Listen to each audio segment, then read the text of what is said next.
Postcards from Beyond, written and narrated by Paul Harris. Knowledge. The root cause of all psychological distress is avijja, ignorance, the willful avoidance of reality. Ignorance is perpetuated in order to maintain the assumption of our own separateness, the belief in what some people call the soul or ego.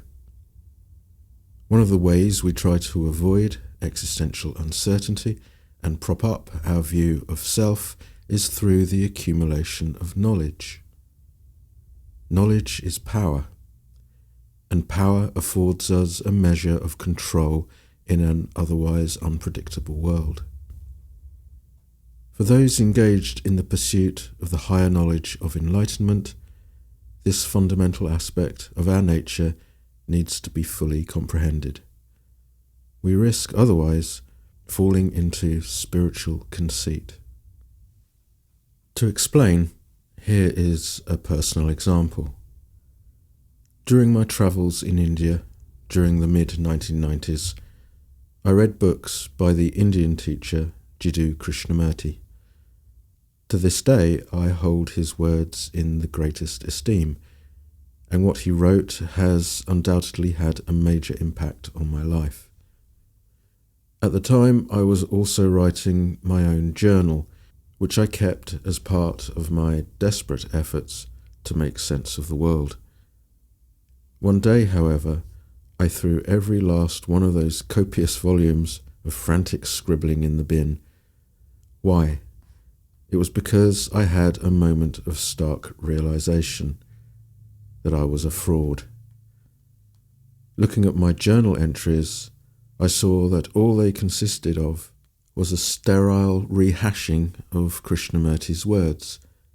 I realized that I did not know whether what I had written was actually true or not, because it did not come from my own experience.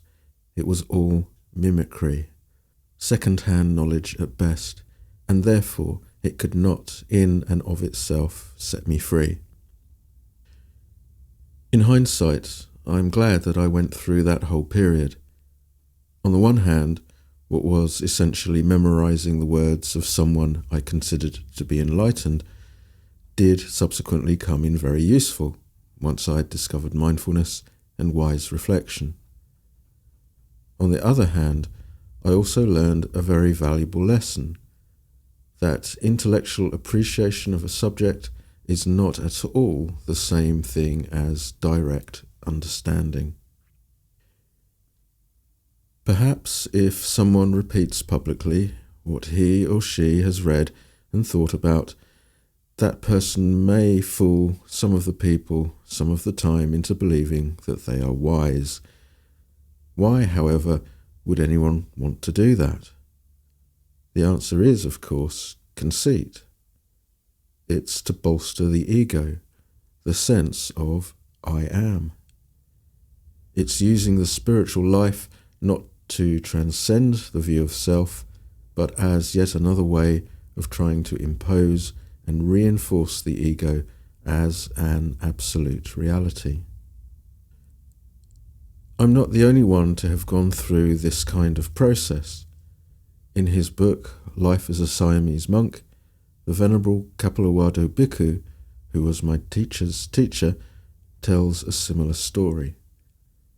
For him, the same recognition came during a lecture he gave on Buddhism as a layman, and directly led him to ordain in Thailand as a Theravadan Buddhist monk.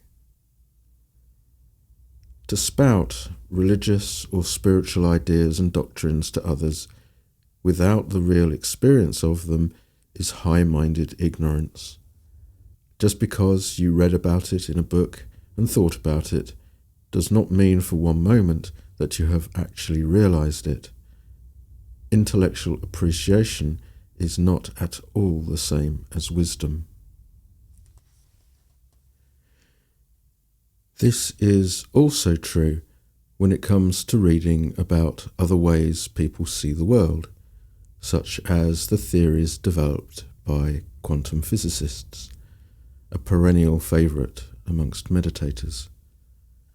It's well known that descriptions of the behaviour of subatomic particles bear an uncanny resemblance to the ancient mystical teachings found in Hinduism, Buddhism and Taoism. For Indra's net, read 0 Point Field. Many fascinating books have been written about the parallels between them, and it's undoubtedly a tantalizing subject. But ultimately, how helpful is it? Science is one discipline. The spiritual path is something quite different. Although both are intent on understanding life, they are not at all the same thing, as they employ radically different methodologies. Exploring similarities between the quantum world and mystical descriptions of enlightenment might be extremely edifying and may well expand your intellectual knowledge base, but it will not increase your wisdom one jot. Science is about accumulating knowledge and power by looking at the objective world. Meditation, on the other hand, is about eradicating the ignorance that causes suffering by looking directly at your subjective experience. Science seeks to prove what has been assumed in the first place. Conversely, meditators are practicing to free themselves from all assumptions. Given these fundamental differences, if you commandeer scientific findings in an attempt to authenticate your spiritual beliefs in the eyes of the secular world, but without properly understanding them, beware. The proper yardstick for assessing claims in the scientific community is to provide verifiable, objective evidence for your claims. If you cannot, then you are guilty of what I call high-minded ignorance, and scientists know it. They call it spiritual woo-woo. Not even an enlightened being can prove objectively that there is a beyond of the world as normally understood. But then he or she does not have to prove it. As meditators, we are under absolutely no obligation to conform to the diktats of the scientific world. They are different spheres of knowledge. Proof, for the meditator, is the direct, intuitive experience of reality, insight wisdom, that leads to the reduction and elimination of suffering. It is transformative in a way that science can never be. As one physicist put it, in principle I know that I am made of stardust, but in all honesty, it doesn't feel like it. If scientists want to experience the reality behind what the Buddha taught, then they would need to be willing to set aside their assumptions and accumulated knowledge. They would need to accept spiritual instruction, learn how to meditate, investigate their own subjective experience, and see whether suffering is reduced as a consequence. For this is the appropriate yardstick in this discipline. Reading about enlightenment and how to go about realizing it is a crucial supporting condition for a meditator. The mere accumulation of knowledge, however, collecting more and better descriptions, making comparisons and drawing conclusions will not produce enlightenment.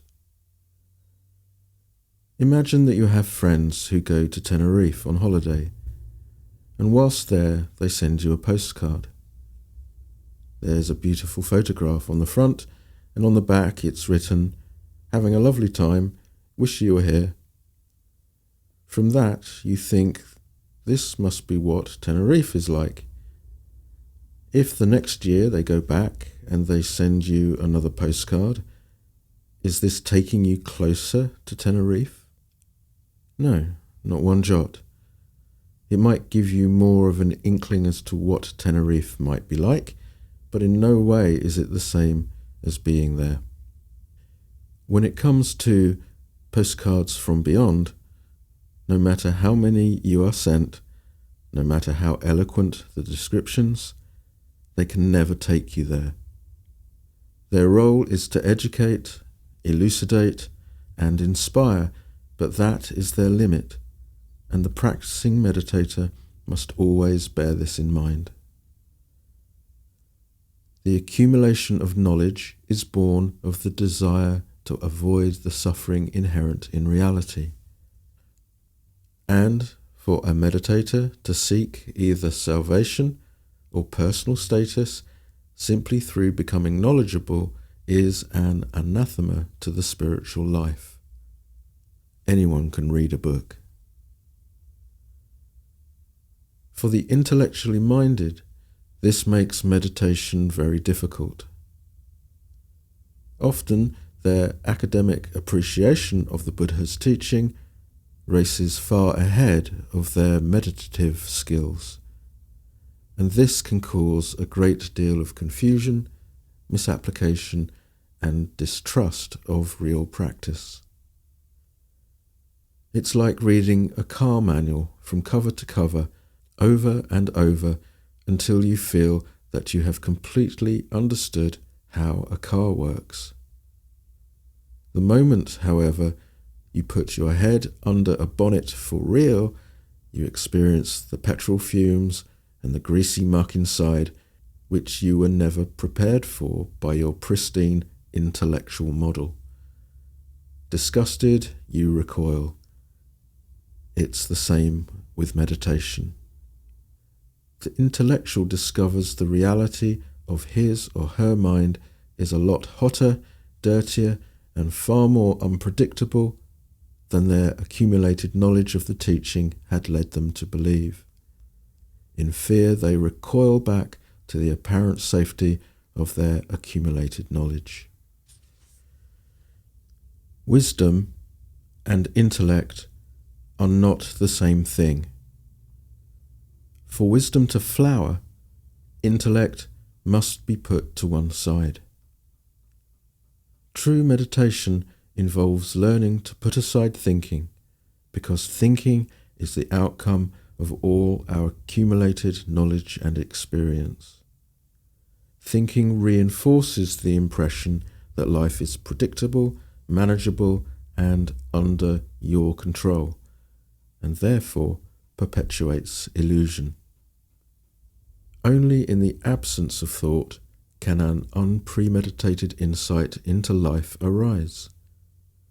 For insight wisdom to emerge, you must first comprehend how thinking is bound up with the willful desire to avoid looking directly at reality.